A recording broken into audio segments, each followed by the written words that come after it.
দীৰ্ঘদিনৰ অপেক্ষাত অৱসান ঘটাই অৱশেষত ৰঙাপাৰাত নিশা আহিল বৰষুণজাক। এজাক বতাহৰ সমান্তৰালভাৱে বৰষুণজাক অহাত সকলোৱে যেন স্বস্তিৰ নিশ্বাস পেলায়। খৰাং বতৰ আৰু উৎকট গৰম সহ্য কৰিব নোৱাৰি ৰঙাপাৰা অঞ্চলৰ ৰাইজে অধীৰ অপেক্ষা কৰি আছিল এজাক বৰষুণৰ। ৰবিবাৰে দিনটোত প্ৰখৰ ৰ'দ আছিল যদিও সন্ধিয়াৰ পৰা ৰঙাপাৰাৰ আকাশখন গোমা হৈ পৰিছিল। বৰষুণজাক অহাৰ পিছত শুকাই যোৱা গছ-গছনিবোৰে যেন প্ৰাণ পাই উঠিছিল। খাল, বিল, নদী, পুখুৰী আদি কিছু পৰিমাণে পানীৰে ভৰি পৰাত মাছ, কাছ আৰু ভেকুলীবোৰে আনন্দত নাচি উঠিছে।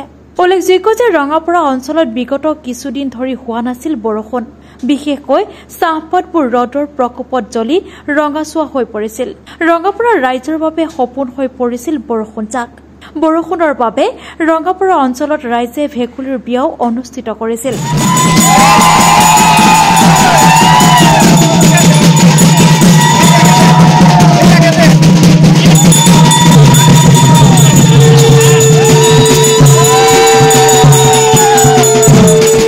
অৱশেষত প্ৰকৃতিও যেন শুনিলে চাহ শ্ৰমিক আৰু কৃষক ৰাইজৰ কথা।